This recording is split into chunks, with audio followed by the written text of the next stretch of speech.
to the young men, you're kings, but I hope that you stop killing one another. That would be my message. Stop killing one another. It's not healthy, and you glorify it when it's not even to be glorified. You know what I'm saying? It's not cool to kill your own people. You know what I'm saying? When I grew up, hey, we only kill when we are put in a position. It's not just to do it, just to say you got a body. Because when life is over, you're going to have to meet that maker. When you make them decisions, you're going to have to meet that judge. When you make that decision, you're going to have to meet that jail cell and that prison cell. You're going to have to meet that food tray. You're going to have to meet that food chain line. You're going to have to meet some stuff. Baby, you ain't going to have not one pistol. And trust me, they gon' bend you over. You're gonna be somebody, yada whatever. It's gonna happen. So no matter how hard you think you are, big boy talking and all of that hardcore stuff, that only work with a pistol in your hand. Watch when that pistol is gone and you facing 50 years to life.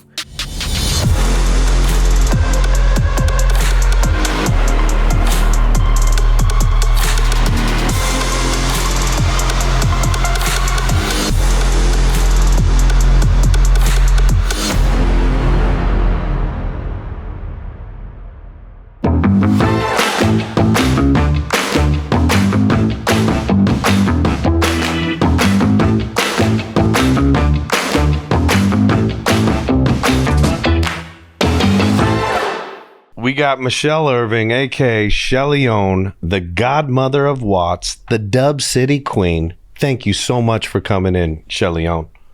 It's a pleasure to be here, sitting amongst, an opportunity to be able to share and shed light on, dark situations that have arisen and just hopefully empower some people, and bless the mic while I'm sitting here. That's right. And, we've talked so many times, Shellion, about, Watts being ground zero, a place of beautiful people, a lot of talent. But you mentioned to me, and when I asked you, where do you get all this gratitude? And you said gratitude comes from the bottom. Tell us about being at the bottom when you were homeless, living out of your car. Walk us through, dial us back to those dark days. I can say the things that leads to those dark days is coming out of poverty. I can say that's coming out of broken homes and trying to find a way of an escape to a better life, to figure out if the love's not coming from the home, where is this love at that's missing in everybody's life?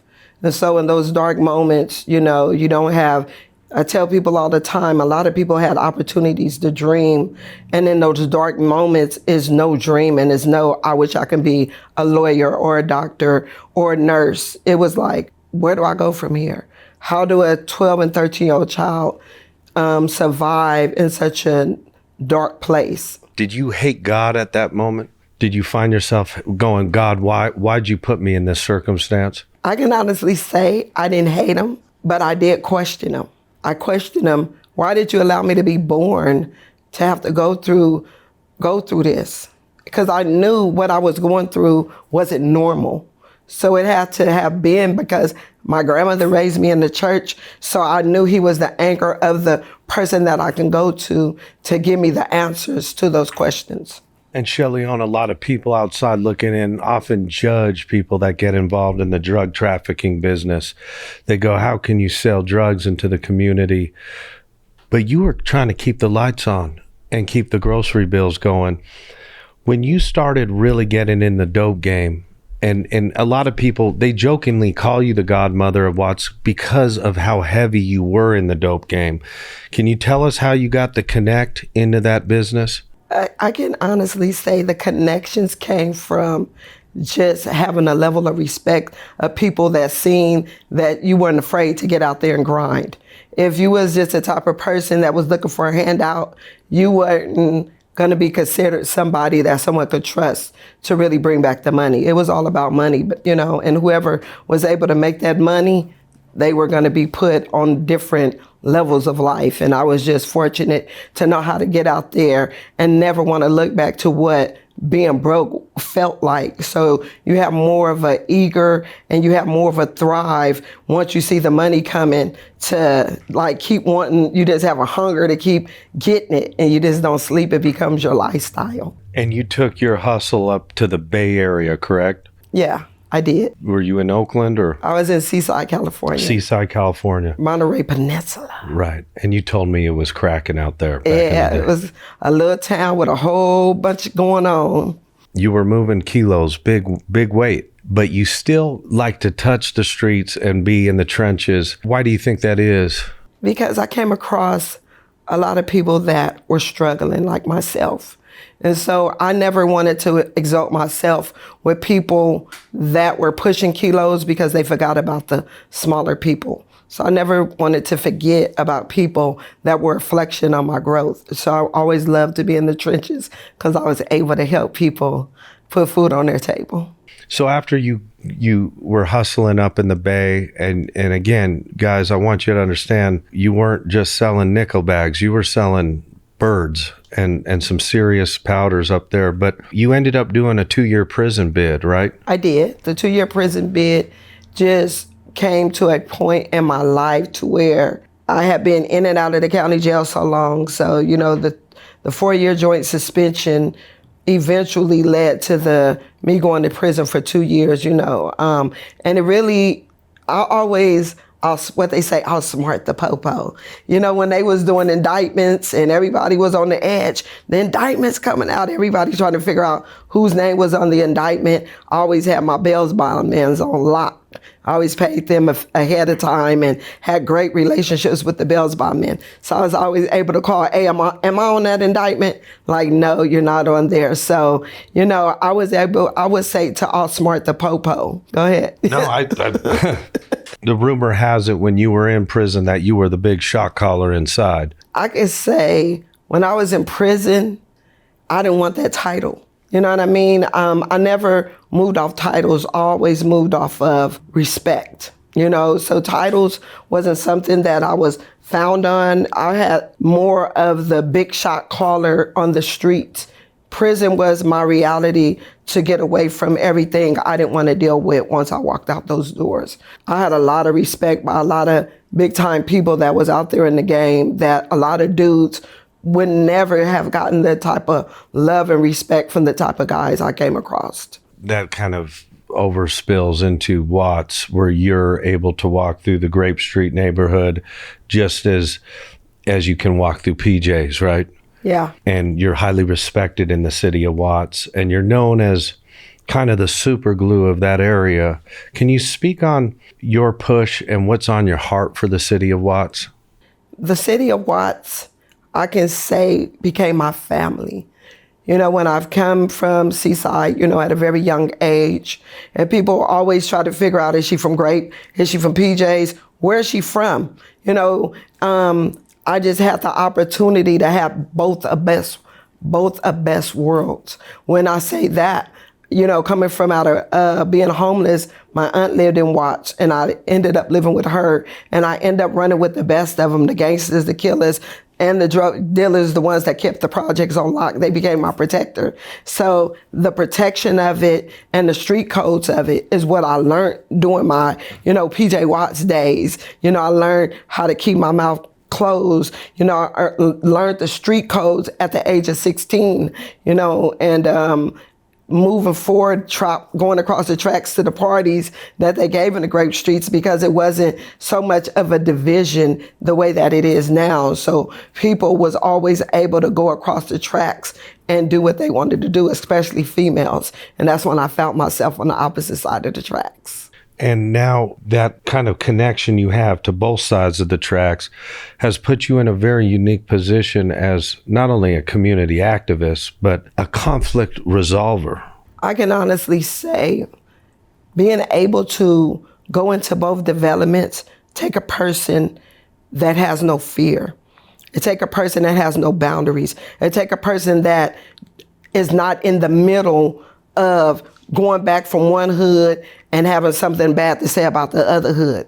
I always kept it on a respect level and let them know, hey, can't nobody dictate and tell me where I can go. In the early age, I didn't know about gangbanging, but I knew when I went from the Imperial Courts to the Grape Streets, I noticed I was throwing up the G because I felt like I was a part of a family that I could represent as if you were with your own family and you represent them because of the love and what they pour into you. So I didn't know exactly the politics behind it, but I love the love and the sisterhood and the brotherhood and big OGs looking not up to me, but looking out for me. And it's like, dang, I love being a part of something that I've never had. But once I learned the control and the politics, like people saying, oh, you can't do this, you can't do that. And I'm like, nah, can't nobody dictate my life. So when it comes to that part, I chose not to be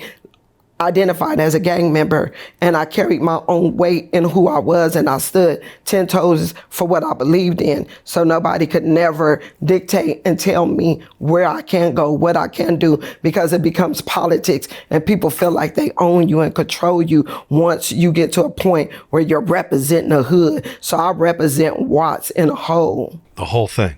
Yeah, in the whole thing, I represent Watts from the bounty hunters. I got love for people in the Nickerson Gardens too. I go over there and the love of them just meeting me. And I never hung out there, but when I do go inside of there, I get the same love. Like, dang, how is there so much division amongst everybody in each development when they all are suffering from the same struggles, I can actually say that I was in a position at one point where I was there.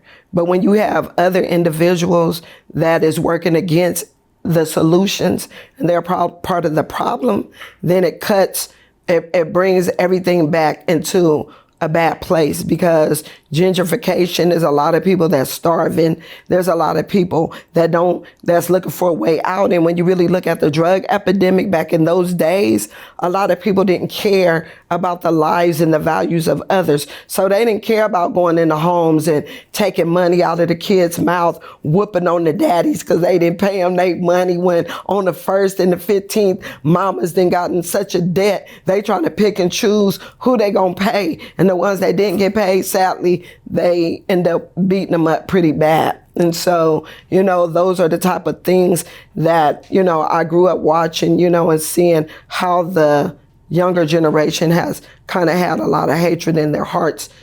The godmother role came from those that were left behind and me stepping up when nobody else did and feeding them, taking them and giving them somewhere to sleep, but taking them school shopping, helping young women put food on the table, taking them to work when I had a janitorial business. So people say, dang, how many god kids do you have? I'm like, so many, they're uncountable, because they look for that mother figure when they don't have one. So that's kind of where the godmother Watts came from, was being a role model and a mother figure to those that was looking for that. Right. And you told me that it takes a village to raise a child. And at one point there was a village, a community feeling, but you said that when you're a youngster and you see your mom get beat up on a drug debt, you almost have a built-in resentment towards that older OG, right? That elder.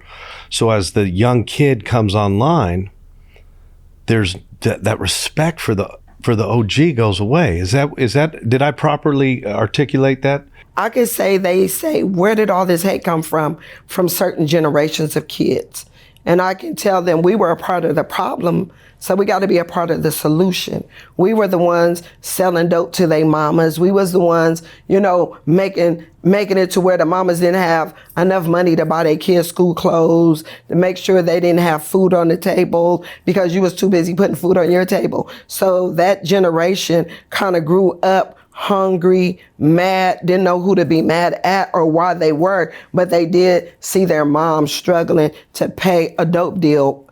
And so I believe it caused a lot of hate for them as they grew up towards the older generation, and so they wonder why the division is there with the older generation and the younger generation, because as a child, you don't forget the things you saw growing up and the people that was those monsters in your eyes. A lot of people see Batman and Robin, so they never seen monsters in reality, but those people became a monster. You tripped me out when I asked you, can't the OGs, set structure again and the discipline? And you said these youngsters will beat up the OGs now. They don't have any more respect. There's a lot of OGs that paved the way to make the hood what it once was.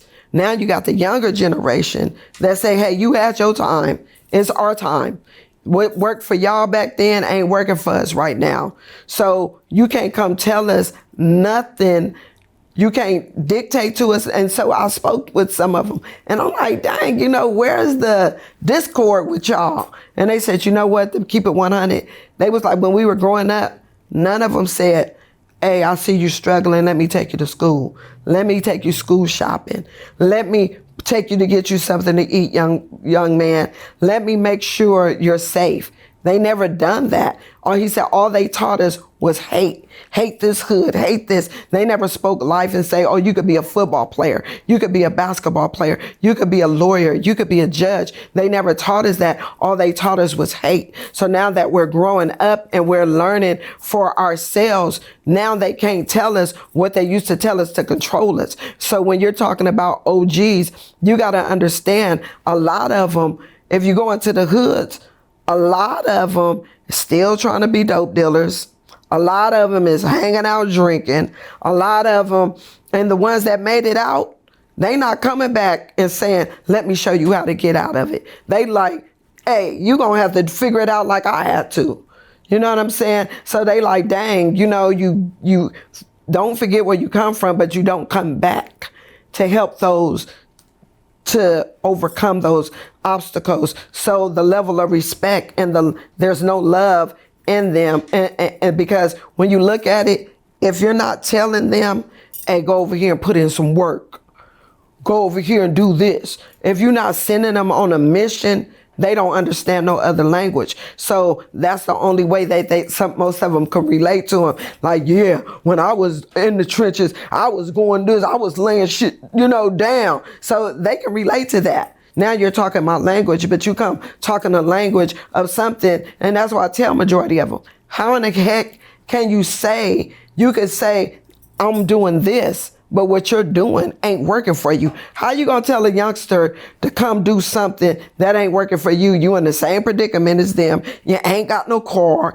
You ain't got no money. You're struggling. You're running around doing everything the youngster's doing, but you telling them, hey, come be a part of this because it's gonna help you. How's it helping me when it ain't doing nothing for you? What you want me to do? Work for the police? What you want me to do? Sell my people out? I'm not finna do that. So only thing that's really working for anybody right now, really in the developments, is the police creating all the programs. The police ain't even there to protect and serve no more. They got the programs, they got the money, they got the grants, they got it all. So everybody that's grassroots organizations, if you're not willing to sell your soul and work for the police, then guess what? You're cut out if you're a person like me or yeah. Give us your message to the men of the community. What do they need to do to step up to the plate?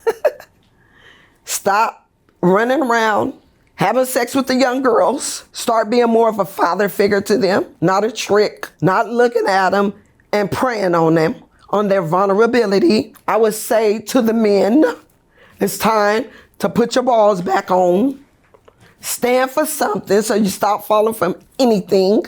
When you see a young man going to the left, see if you can at least pull him in to get him to go to the right. When you see a young man that then dropped out of school, see what you need to do to get him back in school. If you see a young man that lost his way and his father's then died or in prison and he don't got that role model in his life, step up and start being more of a role model. Start changing what you haven't been to them and see how that start working. Just say, hey, let me get your number. I see something in you. And what I see in you is a person I once seen in myself that never had the opportunity.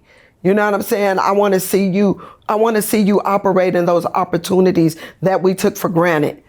And whatever I can do, whoever I can get those doors, I'm willing to do that. Step up and start being more of a father figure to these young men that don't have them. That's what I would say to the men. Even if you feel like you don't have money, even if you feel like you don't have the fancy cars that you feel that they look up to, have some substance. Because substance is what's lacking in a lot of communities. So just a cool word. Hey, youngster, get in the car, let me ride with you for a minute and have a talk with you. The way you going, let me let you know it's not good. Let me let you know I've been there. Been to the penitentiary, done 30 years. I know you hear about it, but when you get in them doors, you're not going to be ready for that. So get in there and give them some real talk, intervention talk, because you know where these young men are headed, to death or hell or jail. Ain't no in between. So if you can speak life into them, speak some life into them, put them in a car and take them for a ride. It'll work. It might not minutes settle in right then, but at least you know that you've done something to hopefully make an impact in that young man's life, and find out, hey, what you want to do. You want to be something in life. If you could choose anything you wanted to be, what would it? And let's see where it goes from there. And then you can say, hey, let me see what I can do to help you, try to get there. To the young men, you're kings. You're kings. And the enemy is trying to kill all y'all firstborn sons for a reason. I would hope that you young men that is out there doing whatever you're doing, however you got to do it, I get it. But I hope that you stop killing one another. That would be my message. Stop killing one another. It's not healthy. And you glorify it when it's not even to be glorified. This world and this younger generation have turned away from God. You know what I'm saying? It's not cool to kill your own people. You know what I'm saying? When I grew up, hey, we only kill when we are put in a position. It's not just to do it, just to say you got a body. Because when life is over, you're going to have to meet that maker. When you make them decisions, you're going to have to meet that judge. When you make that decision, you're going to have to meet that jail cell and that prison cell. You're going to have to meet that food tray. You're going to have to meet that food chain line. You're going to have to meet some stuff. Baby, you ain't going to have not one pistol. And trust me, they gon' bend you over. You're going to be somebody, yada whatever, it's gonna happen. So no matter how hard you think you are, big boy talking and all of that hardcore stuff, that only work with a pistol in your hand. Watch when that pistol is gone and you facing 50 years to life. And ain't nobody gonna be there. None of them dudes you call, hey, them gonna be the ones that roll over on you. Them gonna be the ones when you in the back of the police car and all y'all headed, guarantee you can count your last dollar, and your money ain't gonna be able to buy you out. You can give an attorney $10,000, $20,000, $30,000. They gonna take your hood money and they gonna take it and they gonna live good off of it when you were gonna wish you would have saved your $30,000, because you still gonna get them 30 years to be able to feed yourself while you in prison. So don't think you can buy your way out of trouble, because the rubber gonna meet the road. So don't think you can buy it. So you better think wise and think smart, because your ass is going to face the reality of going to prison or being dead. So, hey, choose your battle and pick them wisely, because you ain't got too many options. Me as a mother, that's not my testimony. My kids is living because of the prayers of me, because of the prayers of the mother. My sons are still living. So, hey, guess what? Mamas pray, cover young kids. Y'all think it's a game. Y'all listening to some people sending y'all on some crash dummy missions, because if they was really your OGs and if they really cared about you, they not finna send you out there to fail. They not finna send you out there on no crash dummy move to get life. They ain't gonna do that to you. So if you think that that's an OG, baby, that's your demon in your life. That's your Satan leading you to destruction, baby. So if that's the type of person you look up to, is somebody telling you to go put in some work, tell them to go put in some work. You want to sit up? Nah, tell them to go do it. Don't quit being crash dummies is what I'm telling you. Quit being the next statistics of younger generations that's looking for somebody that ain't got a pot to piss in and a window to throw it out of, but they trying to tell you how to go in and put in some work. Baby, if that's what you're looking up to, you better change who you're looking up to. You better look up to the hills, which come at your help, and your help come from God. So, baby, if you're looking for some new direction, you better stop listening to these old school dudes. We had Bobby Yeye Jones on the show, and he spoke on the destruction of the family nucleus in inner city communities. Here's what he had to say. Everywhere you go in the country, there's fathers leading a household, because a mother cannot teach a young boy how to become a man, because her emotions doesn't qualify her to give him the teachings. As a man, you have to be logical. You have to be calculative. You have to be pragmatic. And then when they took the fathers out of the household, certain teachings wasn't afforded to the boys and the girls. But every culture that you go to is always a rites of passage. We lost our rites of passage. We lost the guidance and the influence that we needed from a male standpoint, a man standpoint. And this is why we're in a situation to where you got guys killing motherfuckers off emotions. You feel what I'm saying? Right now I'm mad, but tomorrow I may not be mad. You understand what I'm saying? So why would I put a permanent solution to a temporary problem? Emotions are temporary. You can step on my foot and in this instant I feel some type of way, but I'm not gonna kill you, because tomorrow I gotta do some shit. My daughter's about to graduate. My son needs driver's lessons, you know what I mean? So I shouldn't let this temporary emotion send me to go do 100 years in prison. That shit makes no sense. But you got guys who are incapable of navigating through their emotions because all their mothers have given them since they were small was emotions. I believe is a lack of a mother not protecting her children. You know, when you're a mom and you're on drugs, you have no nurturing, you have no toughness, you have nothing. As far as the men teach you tough love. They teach you it's not okay to cry. Be a man, suck it up, deal with it. And a mother is more, go ahead and cry about it. It's gonna help you, heal you. They're gonna minister to that brokenness inside of you. They're gonna help you to overcome that anger, where being masculine and being a man is hold on to that anger. Don't overcome it. Be a man, suck it up, be strong. And nobody's telling them that it's okay to be vulnerable and cry.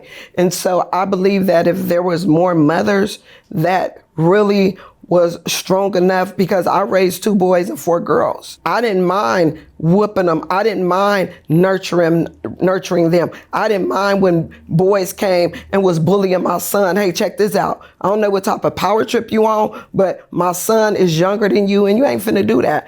Hey, this is my daughter. You ain't finna come and think you finna take my daughter out there, pimp her.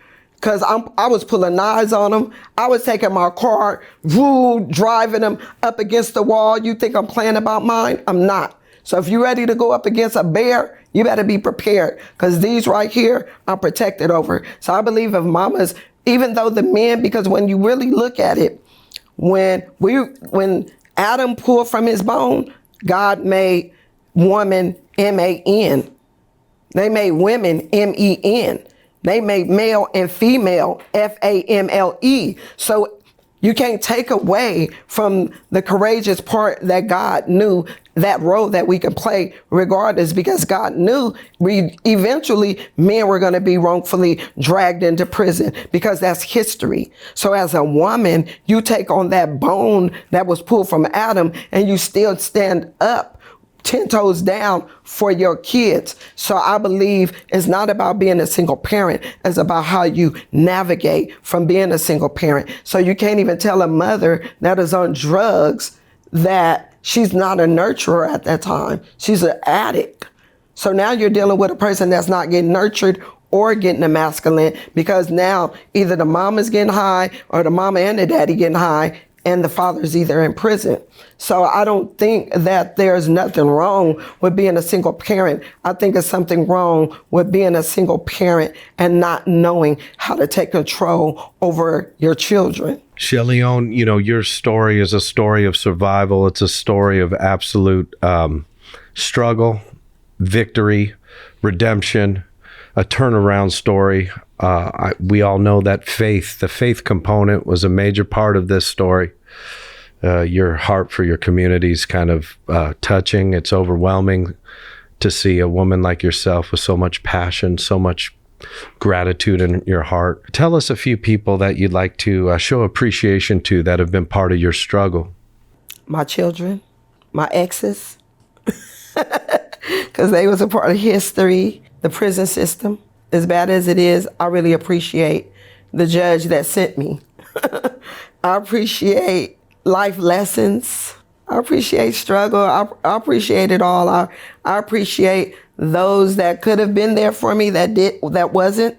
You know, a lot of times people would say, oh, I'm mad. You know, one thing about me, and I'm going to just say this. A lot of people use what they've been through for a pity party. That wasn't me. I didn't want a pity party, so I never even talked about what I've been through growing up because people didn't care. So if people is thinking that people care, they don't. So you can say the pity party, and I'll say I have empathy. I empathize with you. I put myself in your shoes. But that sympathy stuff, that's out the window. So don't go being mad at your mama. If it wasn't for you, I wouldn't be X, Y, and Z. If it wasn't for this, I'll never blame my mama for nothing I experienced in life. Because I'll tell him, what if Moses would have told his mama, if you wouldn't have never threw me in the river, in the Nile, and I had to go through and be raised in foster care with the Pharaoh's daughter, he became a great leader. So don't take what you have to go through and use it for a disadvantage of where you could become. So when people look at me, what if I would have gave up? What if I would have allowed life lessons to hinder me from being where I'm at today? And I done it without blaming, pointing fingers at nobody. You know what I'm saying? I done it with gratitude. I done it with owning up to where I was able to make choices and make the right choices. Everybody got choices. My life's not a mistake. My life was, it was all based on making the choices. And so, you know, I would just say, you know, being thankful, you know, first of all, to God. That's the head of my life. And that is the only person I can say I'm anchored in. I wasn't mad at my mom for being on drugs. I didn't understand.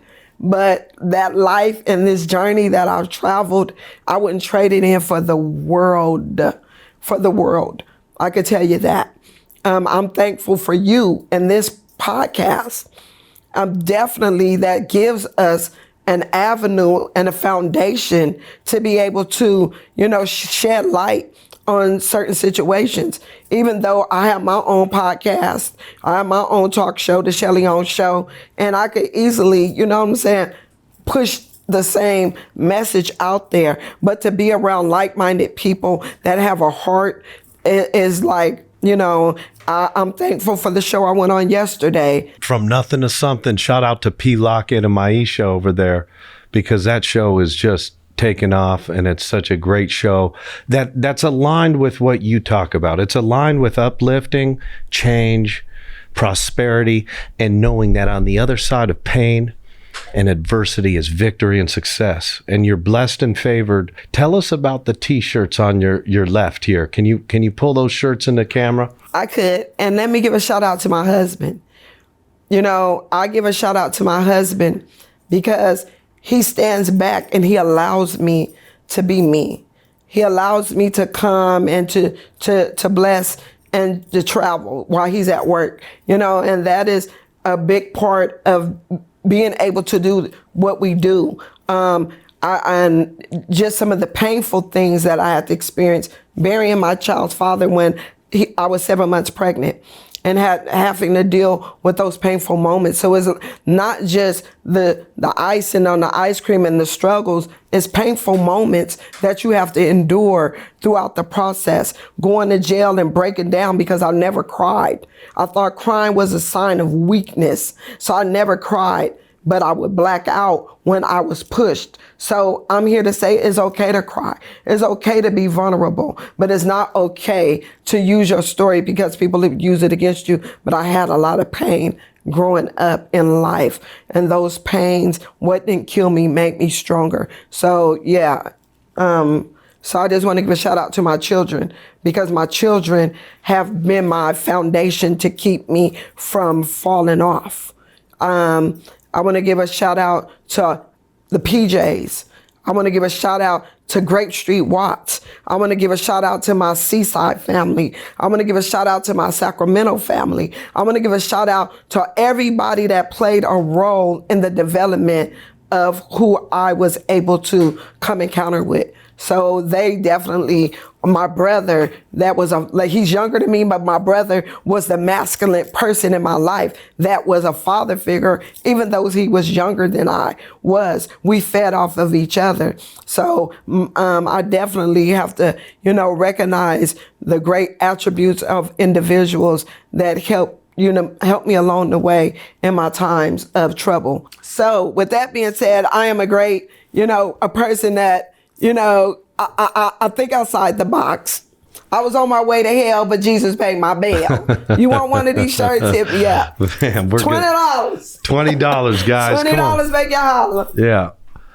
And this one says, Jesus is dope and I'm addicted. I love it. Y'all addicted to the wrong stuff. And a little bit about my background, my history. What'd it say? I used to sell Coke, but Jesus is dope. Now I push hope. I love it. That's what I represent, y'all. That's right, Shellion. You can, what else you want? Where can we grab those? Where can we buy those? Hit me up. Call me.